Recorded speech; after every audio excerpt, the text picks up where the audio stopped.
Ethan Calloway's eyes fluttered open to a sky unlike any he had ever seen. The horizon was painted with colors that seemed impossible, vivid purples blending into soft oranges, with streaks of pale green that shimmered in the fading sunlight. He tried to sit up, but a sharp twinge shot through his side, reminding him that the crash landing had not been gentle. Pieces of his ship were scattered across the rocky plain, and the faint hum of cooling machinery echoed around him like a ghost. He groaned and pushed himself onto his knees, taking in his surroundings. The terrain was strange, yet vaguely familiar: rocky hills, twisted trees with glowing leaves, and small streams of water that sparkled as if sprinkled with stardust. Ethan knew he had landed far from any human colony or mapped system. He was alone, injured, and uncertain if anyone would ever find him here. Despite his pain, he forced himself to stand. Every step wobbled, but he moved toward a nearby ridge, hoping to get a better view. From this vantage point, he noticed movement in the distance. Two figures, small against the vast landscape, were moving gracefully between the rocks. Their clothing seemed both traditional and practical, like something out of a history book crossed with modern survival gear. Ethan hesitated. Should he call out? Or hide and wait? The figures stopped, as if sensing his presence, and one of them turned to look directly at him. Her eyes were dark, sharp, and alert, yet there was no fear, only curiosity. Ethan realized immediately that these were humans. His heart leaped with a mixture of relief and anxiety. Before he could decide what to do, a sudden slip caused him to stumble down the ridge. He fell awkwardly, hitting the ground with a jolt that made him wince in pain. The two figures ran toward him, moving with speed and precision that made his groan of surprise unnecessary. They reached him in moments. "Are you hurt?" one of them asked. Her voice was calm but firm, carrying a strange rhythm, almost musical, yet direct. Ethan tried to respond, but his words came out as a garbled whisper. The woman crouched beside him and placed a hand on his shoulder. A warmth spread through him that had nothing to do with the sun. It was soothing, grounding. "You're safe now," she said. "Can you walk?" I think so," Ethan managed. With her help, he got to his feet. Each movement sent sharp reminders of pain through his body, but he gritted his teeth and followed them. The other woman walked a few steps ahead, scanning the area with sharp, observant eyes. She carried a small pack, and something about her confidence told Ethan that they were used to surviving in this environment. As they led him through a narrow path between glowing trees, Ethan tried to gather his thoughts. Who are you?" he asked, struggling to keep his voice steady. "We are humans. Like you," the first woman replied. "We live here, far from the settlements. My name is Ayoka, and this is Yaji." She gestured to the second woman, who gave him a small nod. Ethan's mind raced. Humans? Here, on this uncharted world? He had studied many colonies, many survival groups, but none had reported humans living in isolation like this. His curiosity battled with his pain, but the immediate need for rest won. The trio arrived at a small settlement nestled in a valley, hidden from sight by natural rock formations. The buildings were simple but clever, made from local materials combined with familiar human technology. Solar panels shimmered on the roofs, and small wind turbines rotated lazily in the soft breeze. Ethan noticed that the people in the settlement moved with purpose, yet there was a quiet calm, almost like they were part of the land itself. Ahioka led him to a low building with walls woven from local vines and reinforced with metal. Inside, the air was warm and smelled faintly of herbs and smoke. A soft bed made of layers of cloth and soft padding waited for him. Ethan sank onto it gratefully, feeling his exhaustion catch up with him. As he rested, Ahioka and Yaji prepared a simple meal of roasted root vegetables and fresh water. Ethan watched them work, fascinated by how their movements combined skill, tradition, and practicality. There was no waste, no hurried gestures. Every action had a purpose. "You must be tired," Ahioka said, breaking the silence. "We saw your ship from a distance. You didn't land safely." Ethan winced at the memory. Crash. It wasn't gentle, he admitted. I didn't know if anyone would find me. Yaji smiled faintly. That is why we were watching. The world is dangerous for someone alone, but humans adapt. You have survived. That is important. Ethan nodded weakly, feeling a mix of relief and awe. These women, descendants of people from Earth, had managed to survive on this strange planet.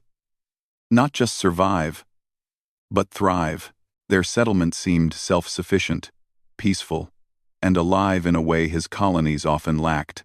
The meal was simple, yet Ethan found himself savoring each bite.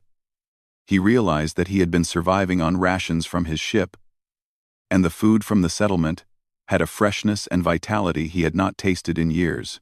As he ate, he felt the beginnings of something he hadn't experienced in a long time: hope.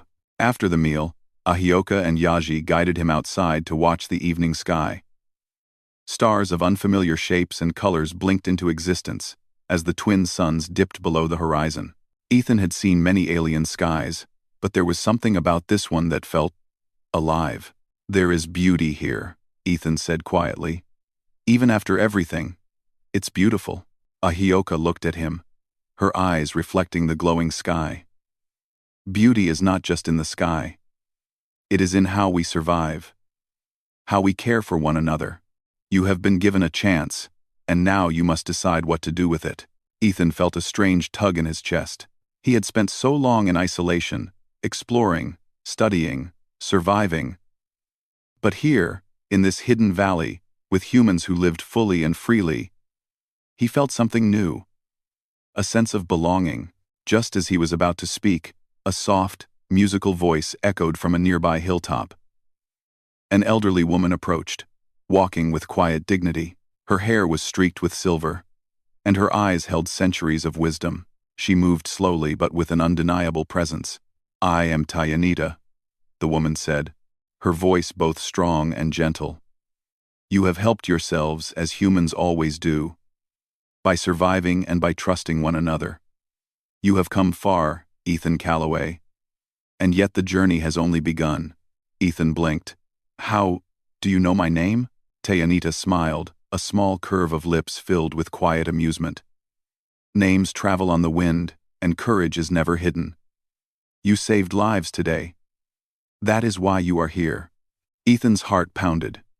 He had expected suspicion, perhaps fear, maybe even hostility. Instead, he found welcome and curiosity. These humans had lived here, unseen, untouched by the wider galaxy. And yet, they understood something about survival, about resilience, that he had only glimpsed in books. Tayanita placed a hand lightly on his shoulder. Tomorrow, you will meet the others, learn our ways, and discover the reason why we survived when so many failed. For now, rest.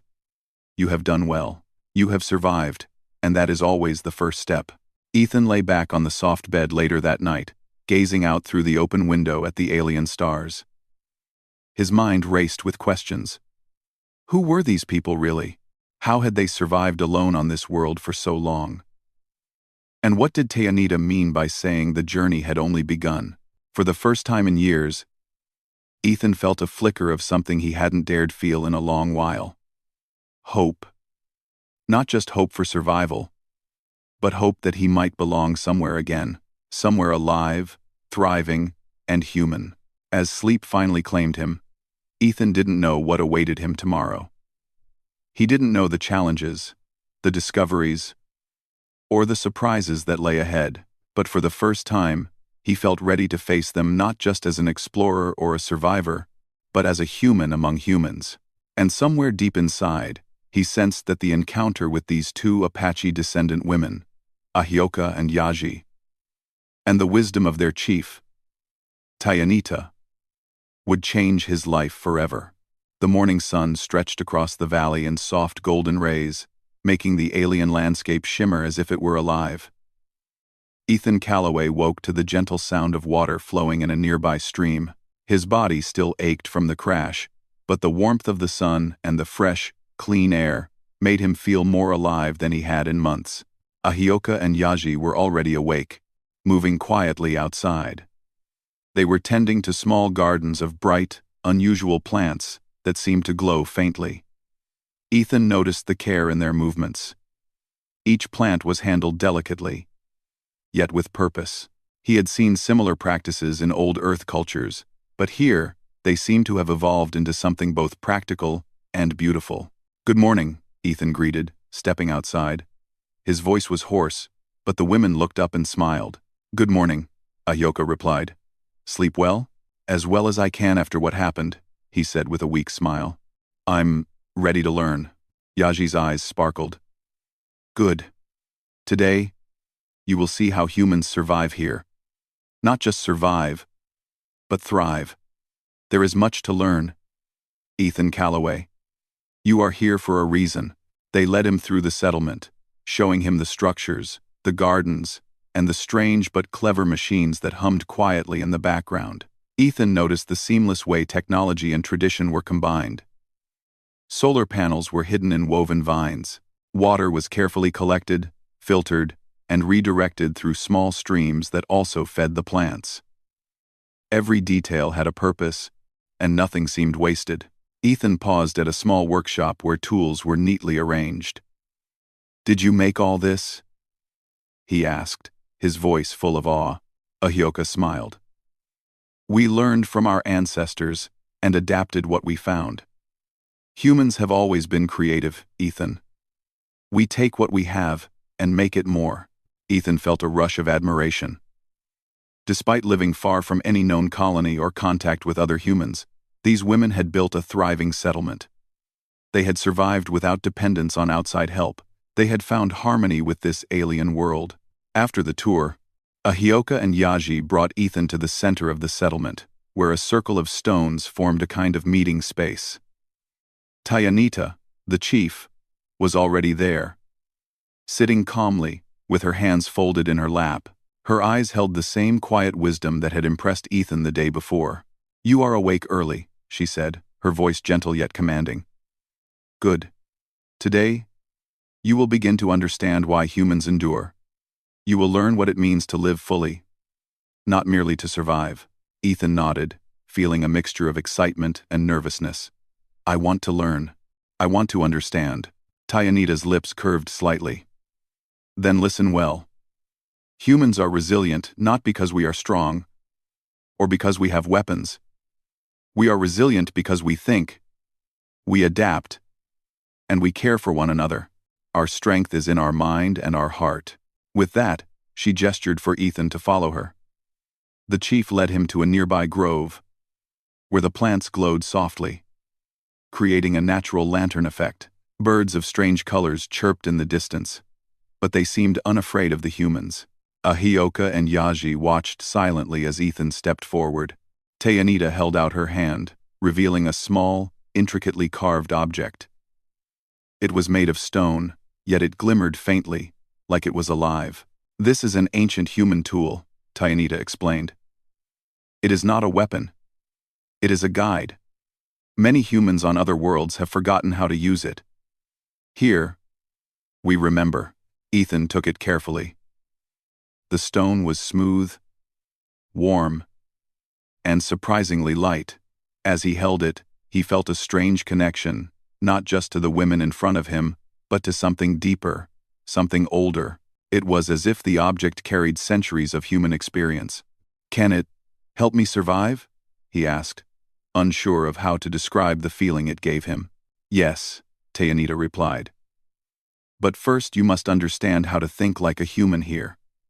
Humans survive because we observe, we adapt, we notice what others overlook. You will practice that today." Ahioka led Ethan on a walk through the nearby woods. "We are going to teach you to see the world differently," she explained. "Not just with your eyes, but with your mind.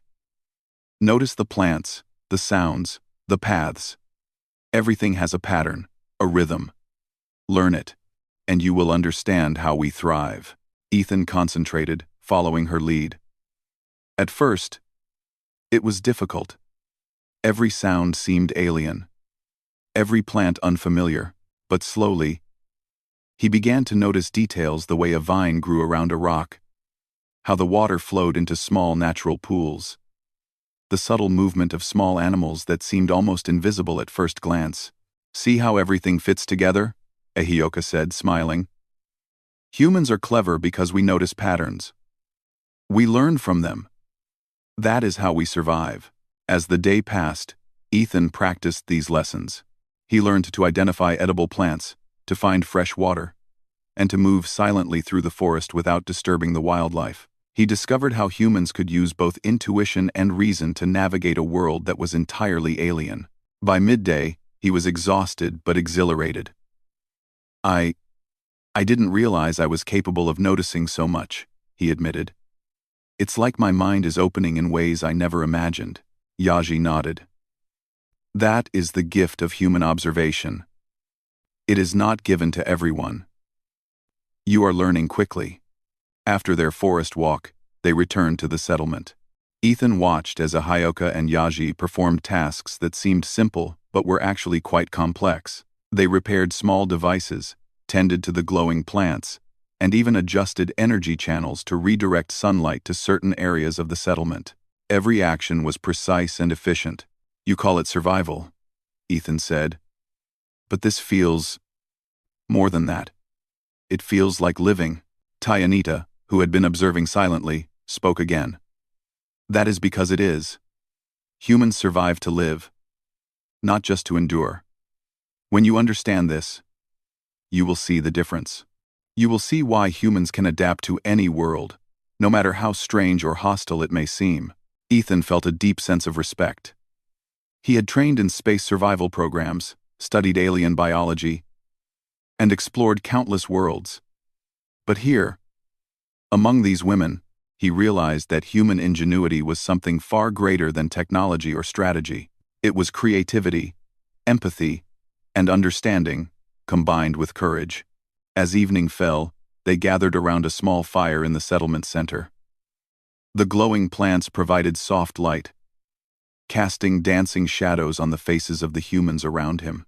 Ethan listened as Tyanita shared stories of their ancestors, humans who had left Earth long ago, carrying knowledge, wisdom, and a love for life. "These stories are not just memories," Tyanita explained. "They are lessons. Every action, every decision, every observation carries meaning. Humans survive because we remember, because we think, and because we act with purpose. That is the true gift." Ethan realized that the lessons of the day had given him more than survival skills. They had given him a new way to see the world, a new respect for human potential. He felt a connection not just to these women, but to all humans, past and present, who had faced challenges and adapted to overcome them. Later, as he prepared to rest, Ahioka placed a hand on his shoulder. "Tomorrow, you will meet more of our people. You will begin to understand the full extent of what humans can do when we work together. But for now, rest. You have done well." Ethan lay on his bed, holding the small stone object Tyanita had given him. Its warmth seemed to echo the lessons of the day: the careful observation, the respect for life, and the ingenuity that allowed humans to flourish anywhere. He knew that this was only the beginning. Somewhere deep inside, he felt the spark of excitement. Tomorrow would bring new lessons, new challenges, and perhaps even the first hints of the mysterious gift that Tyanita had mentioned. He was ready, and for the first time in a long while, Ethan Calloway felt that he was not just surviving. He was beginning to live. The next morning, Ethan woke to the sound of birds singing in strange, musical tones.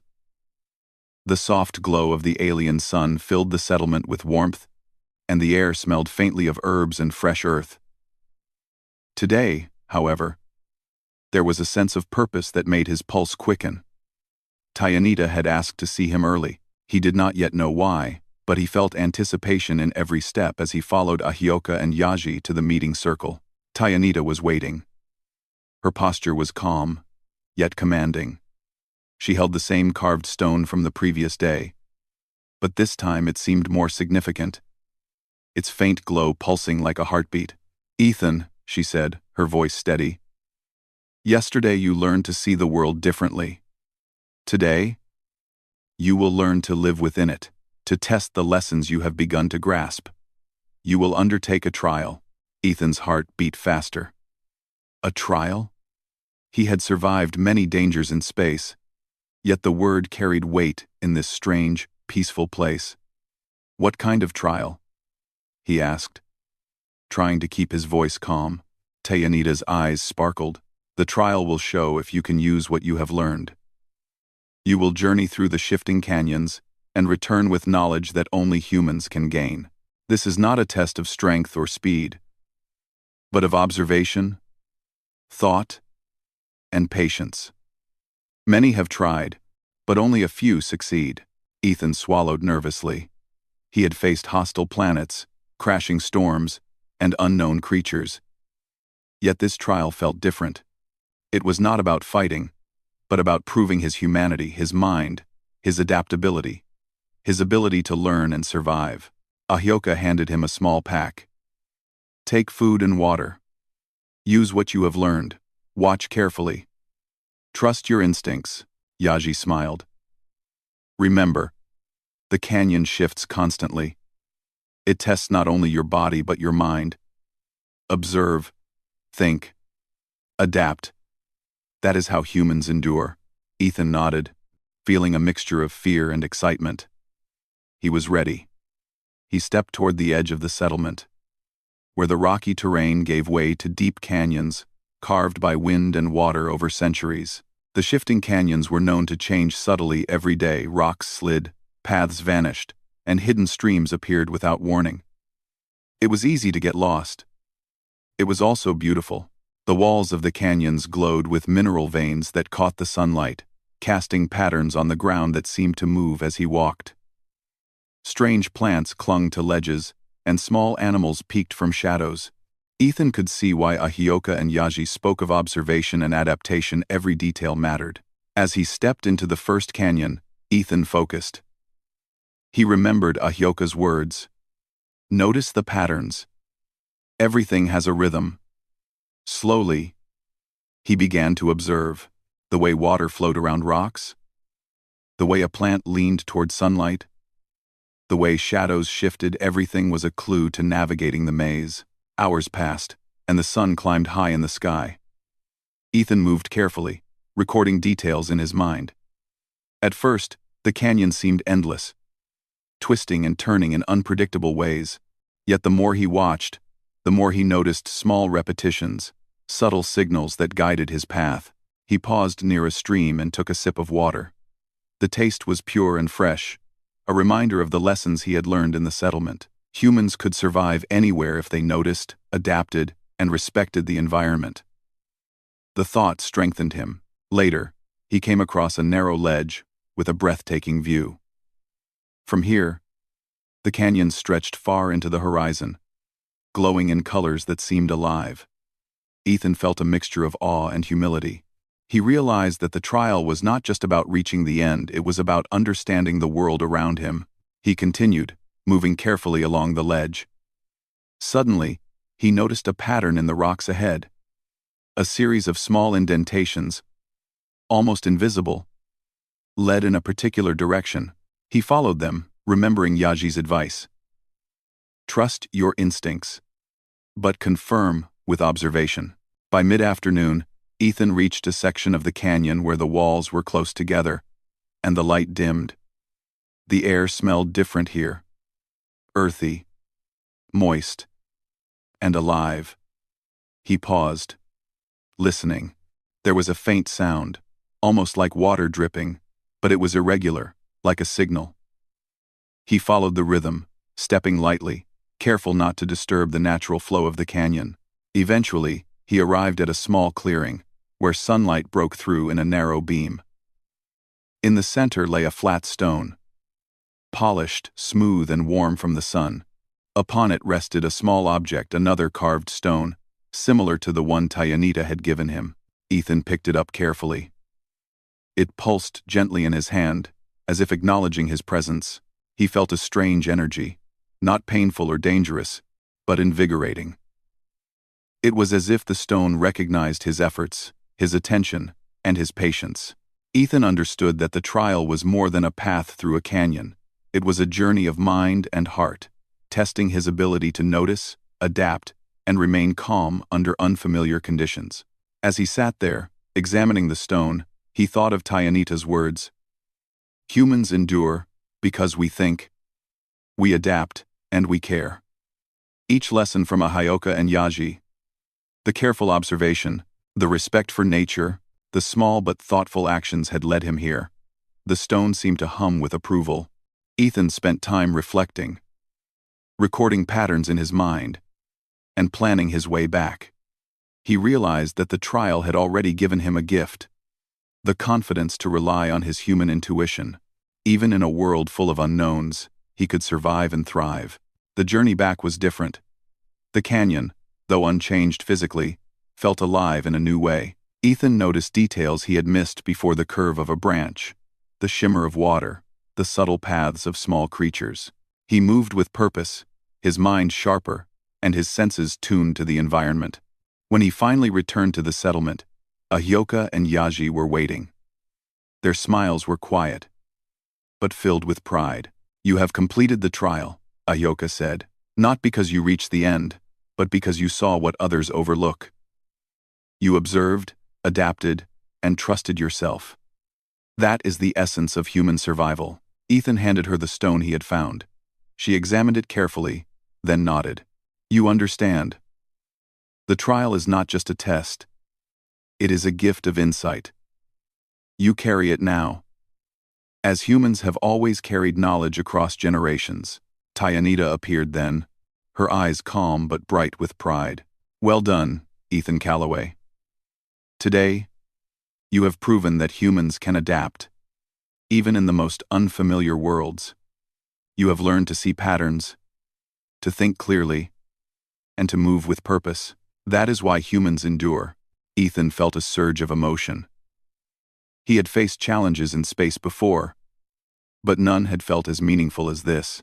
The trial was not about danger or fear, it was about learning, growing, and discovering the strength within himself. Later, as the sun set, Ethan sat with Ahyoka and Yaji near the glowing plants. They shared a simple meal, but Ethan noticed the same care and thoughtfulness he had seen during the day. Every bite, every sip, was meaningful.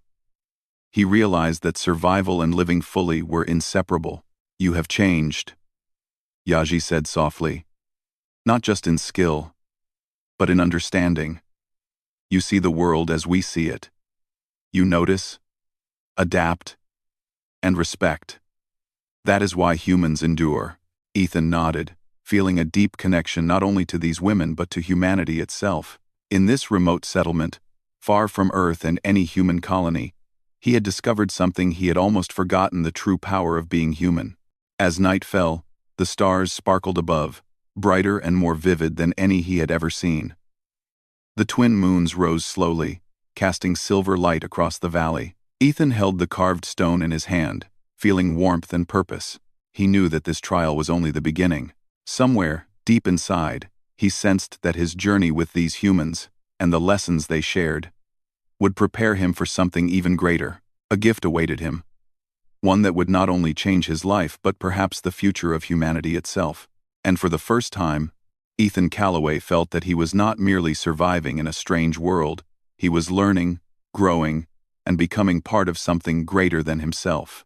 The morning sun spread a gentle glow over the valley, casting golden light on the settlement. Ethan Calloway awoke with a sense of purpose he had never felt before. The shifting canyons trial had tested him, and he had succeeded not just by surviving, but by seeing, learning, and understanding. Now, Tyanita had summoned him once more, and he sensed that today would bring something extraordinary. Ahyoka and Yaji guided him to the central meeting circle, where the other members of the settlement were gathered. There was a quiet excitement in the air, a hum of anticipation that made Ethan's pulse quicken. Tyanita stood at the center, holding the glowing stone from the canyon. Its light pulsed softly, almost like a heartbeat. You have returned from the trial, Tyanita said, her voice calm but filled with authority. And you have proven what we already suspected. Humans endure because we observe, adapt, and care. But there is more you must understand. Ethan stepped forward, feeling a mixture of awe and curiosity. What? What more? He asked. Tayanita smiled gently. The gift is not in the trial itself. The trial was a preparation. Now you are ready to receive the knowledge and potential that humans have carried for centuries, hidden, protected, and preserved. This gift will allow you to see beyond ordinary perception and understand the world in ways few humans ever have. Ethan felt a shiver of excitement. He had faced alien worlds, harsh planets, and strange phenomena before.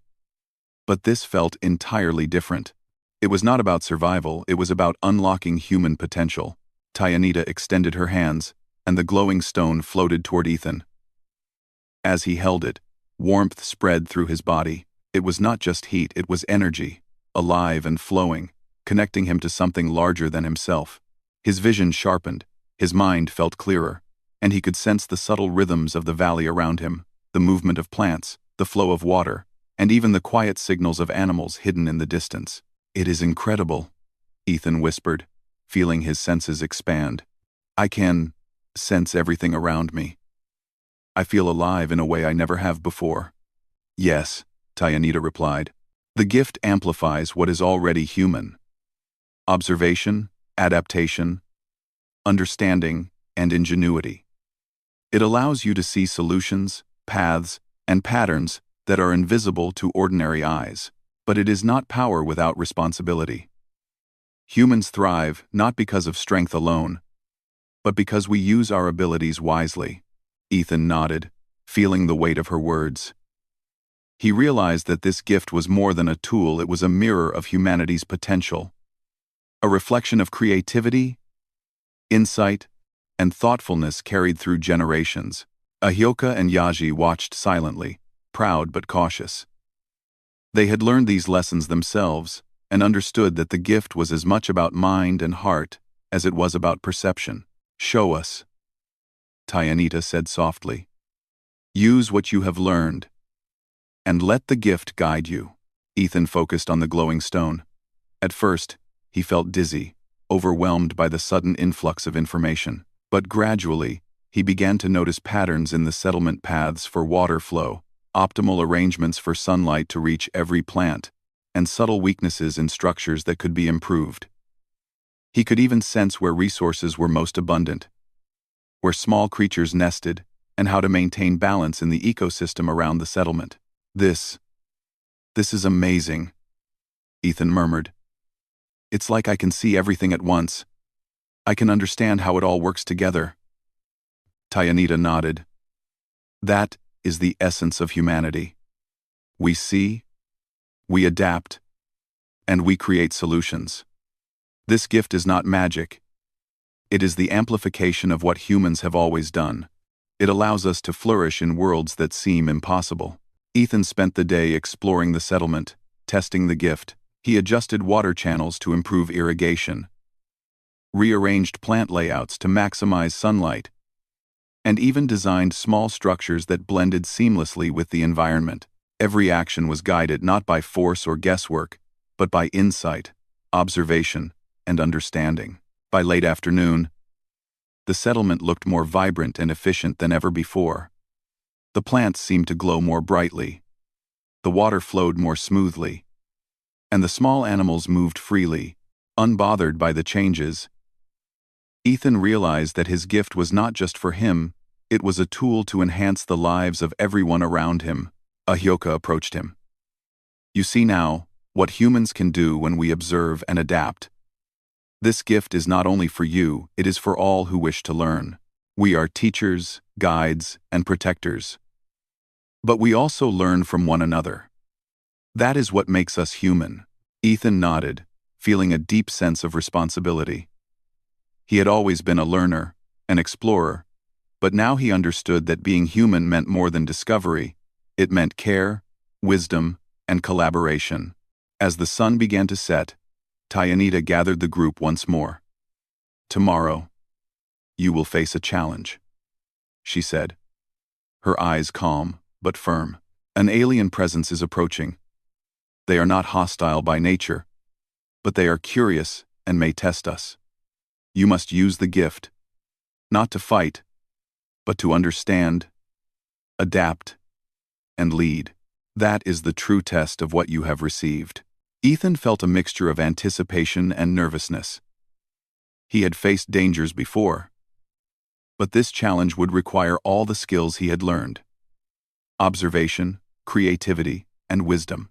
The gift would guide him, but he would have to rely on his humanity as much as his enhanced perception. That night, as he lay on his bed, Ethan reflected on the events of the past days. From the crash landing to the shifting canyons trial, to now receiving the gift, everything had prepared him for this moment. He realized that his life was no longer just about survival or exploration, it was about possibility, growth, and the potential of humans to thrive in any world. He held the carved stone in his hands, feeling its warmth and energy. It pulsed softly, as if acknowledging his understanding. He could sense the rhythm of life in the settlement, the subtle harmony of the environment, and the collective strength of humans who had endured and adapted across time and space. "This is incredible," Ethan whispered to himself. "I feel part of something bigger, part of humanity itself." A soft knock on the door brought him out of his thoughts. Ahyoka and Yaji entered, smiling warmly. "Rest well," Ahyoka said. "Tomorrow will be a new day, full of lessons and challenges. You are ready, Ethan. You have been given a gift, but the true test is how you use it for others. Not just yourself." Ethan nodded, understanding. He realized that the gift was a responsibility as much as a blessing. It was a reflection of what humans could achieve when they combined observation, ingenuity, and care. As sleep claimed him, Ethan felt a calm determination. The gift had revealed his potential, but it was up to him to apply it, to lead, and to protect. He dreamed of the valley, glowing plants, and the gentle flow of water, all connected by invisible patterns that he could now sense and understand. In the quiet of the night, he knew that tomorrow would bring the true measure of his gift. But for the first time, he did not fear it. He was ready to face whatever challenge came, guided not by force or fear, but by human insight, creativity, and courage. And deep within him, Ethan Calloway understood that this gift would not just change his life. It would alter the future of the humans in this hidden settlement. And perhaps, one day, the destiny of humanity itself. The first light of dawn painted the valley in soft shades of gold and violet. Ethan Calloway awoke with a sense of readiness he had never felt before. The lessons of the Shifting Canyons trial and the gift from Tyanita pulsed within him, filling him with clarity and purpose. Today, the challenge awaited the alien presence Tyanita had spoken of. Ethan met Ahyoka and Yaji outside. The air was crisp, and the valley was alive with gentle movements. Water flowing through the streams, glowing plants swaying in a soft breeze, and small creatures stirring. The settlement seemed almost aware, almost as if it were holding its breath. "They are approaching," Ahyoka said quietly. "Not to harm us, but to test. They will observe, and their curiosity may bring questions we must answer." Ethan nodded. He held the carved stone, feeling its gentle warmth. The gift had shown him patterns, connections, and solutions before. Today, he would use it to guide not only himself, but the entire settlement. As the sun rose higher, shimmering shapes appeared on the horizon. The alien visitors were unlike anything Ethan had ever seen. Elegant beings with translucent skin that glowed faintly in colors that shifted with their movements. Their eyes were large and luminous, filled with curiosity rather than hostility. They moved gracefully, their long limbs sweeping with gentle precision. Ethan stepped forward, feeling the energy of the gift guiding him. He could sense the subtle patterns in the aliens' movements, the rhythm of their steps, the flow of their attention, the signals in their gestures. These creatures were intelligent, cautious, and observant. They would respond not to force, but to understanding. He turned to Ahyoka and Yaji. "We must show them who we are. Not through power, but through wisdom, creativity, and care." That is the way humans endure. Ahioka nodded. We will follow your lead. Trust what you have learned. Ethan stepped into the open space between the settlement and the aliens. He raised his hands in a gesture of peace. The aliens paused, tilting their heads, as if observing him carefully. He felt the gift amplifying his perception. He could sense their thoughts in a way that was subtle yet clear. They were curious, evaluating whether these humans could communicate, understand, and cooperate. Ethan began to move slowly, demonstrating simple but thoughtful actions.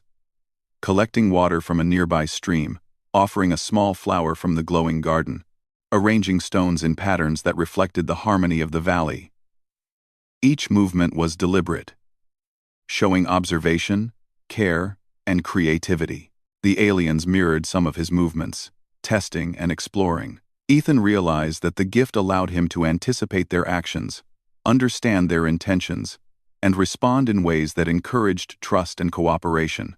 He guided them gently, showing patterns in the environment, ways to share resources without harm, and methods to observe without disturbing life around them. Hours passed, and the sun climbed higher. The aliens became more engaged, moving freely through the settlement, interacting with humans and their environment. Ethan noticed that the settlement itself seemed to respond to the presence of the visitors, the water flowing smoothly, plants leaning toward the light, and small animals moving confidently. You are doing well, Tyanita said quietly from the side. Remember, this is not about control. It is about demonstrating the strength of human understanding, creativity, and respect. Ethan nodded. He felt the gift coursing through him, guiding every decision. He suggested arrangements for shared spaces, ways to channel energy from the sun and wind efficiently, and methods to communicate with the aliens using gestures, symbols, and patterns that reflected harmony and intention. The aliens responded in ways Ethan had predicted, confirming that human ingenuity, when combined with observation and care, could bridge worlds. He realized that humans were not only survivors, they were teachers, problem solvers, and creators capable of thriving in ways others could not imagine. By afternoon, the interactions were seamless.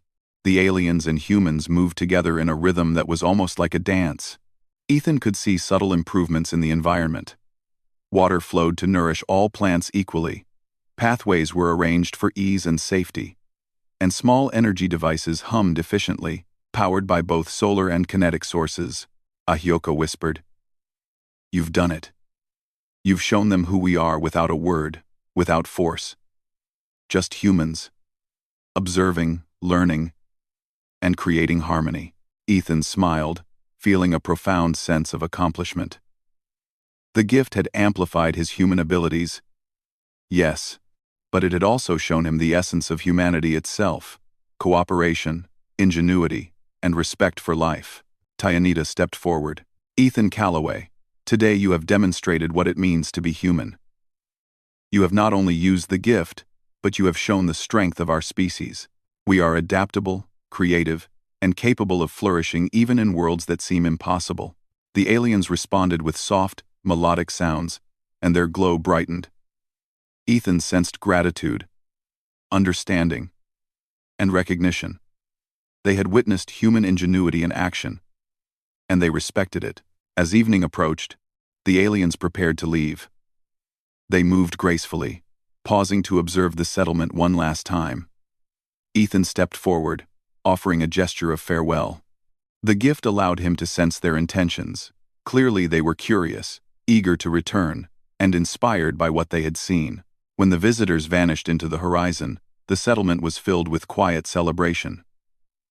Humans moved through the spaces they had enhanced, sharing smiles, laughter, and gratitude. Ethan felt a deep connection not only to Ahioka, Yaji, and Tyanita, but to the entire human lineage that had survived, adapted, and flourished across time and space. Ahioka approached him, her eyes soft. "You see now, don't you? Humans endure not because we fight, but because we think, care, and create. That is our true gift." Ethan nodded, holding the carved stone close. "I see it. I feel it." And I understand that this gift, it's not just for me. It's for everyone who chooses to use it wisely. Tayanita smiled, her eyes reflecting the glow of the settlement. Exactly. You have learned the greatest lesson. That humans are capable of more than survival. We can thrive, lead, and inspire, even in worlds that seem impossible. You are now part of this legacy, Ethan. And your journey is only beginning. 71. To this 41. Turning new ADS, Ethan spent the next hours walking through the settlement, observing and reflecting. Every plant, every pathway, every small structure, now felt alive with purpose. He realized that the gift was not just a tool, it was a mirror of human potential, showing what humans could achieve when guided by thought, observation, and care. That night, the settlement gathered under the twin moons. The glowing plants created a soft, ethereal light, illuminating the faces of humans and animals alike. Ethan spoke quietly, sharing his thoughts and insights with the others. They listened, absorbing his observations, and together they began to plan for the future. How to expand, improve, and continue thriving in harmony with their world. Tayanita placed a hand on Ethan's shoulder. Remember, this is just the beginning. You have shown the true power of being human. The gift is not only in what you can do, but in how you inspire others to do the same. Ethan looked around at the settlement, at the glowing plants, the flowing water, and the humans moving with purpose and joy. For the first time in his life, he felt complete, a sense of belonging, purpose, and pride. I understand, he said softly. I see now that humans endure not because of force, but because we observe, adapt, and care. We create, we inspire, and we thrive. Ahioka, Yaji, and Tayanita smiled. Ethan felt the warmth of their approval, the quiet acknowledgement of the journey they had guided him through. He realized that he had not only survived a strange world, but he had learned to lead and live fully as a human. In the quiet of the night, Ethan held the carved stone, feeling its gentle pulse. He knew that the future was uncertain, but for the first time, he felt ready. Humanity was capable of greatness, and he had been given a glimpse of what that could mean. And somewhere deep within him, Ethan Calloway knew that the gift, the lessons, and the experiences of this hidden settlement would shape not only his life, but the future of humanity itself, proof that humans, when true to their nature, were unstoppable. As the stars shimmered above, Ethan whispered to himself, "This is only the beginning. We are humans. We endure. We thrive, and nothing can stop us." The settlement glowed softly in response, a living testament to human ingenuity, resilience, and the bright future that lay ahead.